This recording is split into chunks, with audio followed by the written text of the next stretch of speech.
Hey guys, this is Mrs. Morales, and it is time for chapter 22 here of Out of My Mind.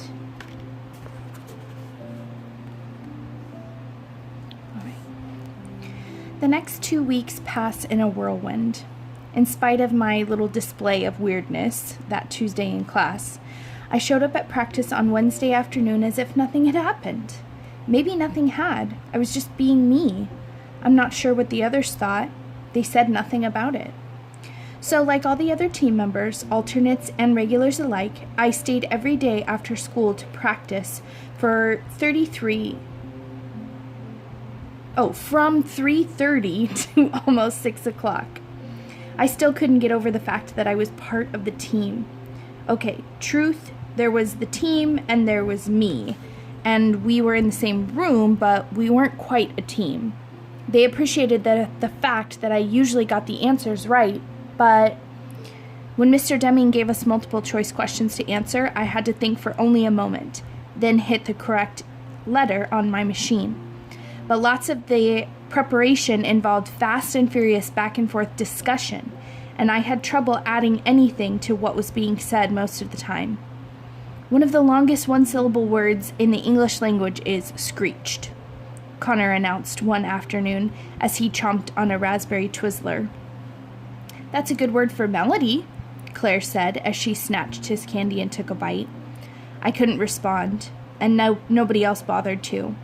What do you call that dot that goes over the letter I? Elena asked the group. I knew the answer, but it took me too long to spell out the word. It's called a tittle, Amanda answered quickly, like the brain of a 5th grader. Oh, snap, said Rodney. I had planned to type snap when she said that too, but I was too slow. The group had already zoomed on to the next question. Gee, they talk fast. Who was the first child born in the American colonies? Rose asked, reading from a huge stack of 3x5 cards in her hand. Virginia Dare, Elena answered. Okay, my turn. She flipped through her own cards, color-coded. Who was the first Miss America? That's dumb, Connor said. They're not going to ask stupid girl stuff like that. You don't know the answer, Claire asked him. Of course I know, Connor replied with a snort. Margaret Gorman, 1921. She was 16 and probably looked better than you. He and Rodney were the only ones who laughed. Rodney jumped in then. I've got a nasty question. What is pediclosis? Pediclosis. Without missing a beat, Rose answered him. When you've got a scalp full of head lice. Ew, do you know that from personal experience? Of course not. I was just looking for a hard one, Rodney told her. He and Connor didn't laugh that time. You want a hard word? I've got one, Amanda said. What is hexadactylism? That seemed to stump all of them for a minute. So I had time to tap on the number 6, followed by the word fingers. Then I pushed play so they could all hear my answer. Good job, Melody, Elena said. How does she know all this stuff? Claire whispered to Rose. She's smart, Rose said, flipping through more cards. Bet she'll look odd on TV, don't you think? Claire continued, as if I couldn't hear her. I was ready for her. I had typed a couple of things the night before, so all I had to do was push a button. TV makes a lot of people look funny, I had the machine say. Maybe even you, Claire. Oh, look who's got snaps now, Connor hooted. Good one, Melody. If I could have danced, I would have. But as quickly as the moment happened, it disappeared.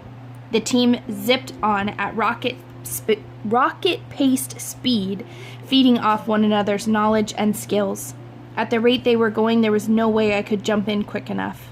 I listened, however, and remembered it all. What's the only rock that floats? Pumice. How many chromosomes does a human have? 46. What was the first state to allow women to vote? Wyoming. What's Mr. Deming's first name? Wallace. We all cracked up at that. At the end of the prep session, Mr. Deming gave us another official quiz from national headquarters. Since those always consisted of multiple choice questions, I always did well, but I wanted to be like the rest of them as they studied. One Thursday in the middle of a practice session, Rose's mom ordered pizza for everyone and had it delivered to the room. to the school. Your mom rocks, Connor said. You're easy to please, Connor, Rose replied with a laugh. Everybody rushed to the hot, spicy-smelling box from the slices from the box. I was starving like the rest of them, but I just sat there. Don't you want some pizza? Elena asked me. I'll get a slice for you.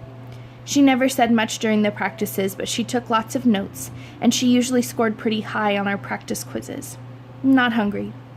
How could I explain to her that without Catherine or my mom or Mrs. V, I wasn't able to eat? I had to be fed like a baby, and I made a mess even then. When my mom came to pick me up, she asked me if I wanted to stop by Pizza Hut on the way home. I shook my head. And that is it for chapter 22. Yeah, we'll save chapter 23 for tomorrow. So I hope you guys are having a good day, and I hope you're still enjoying the book. We'll see what happens with Melody and the quiz team tomorrow. Take care.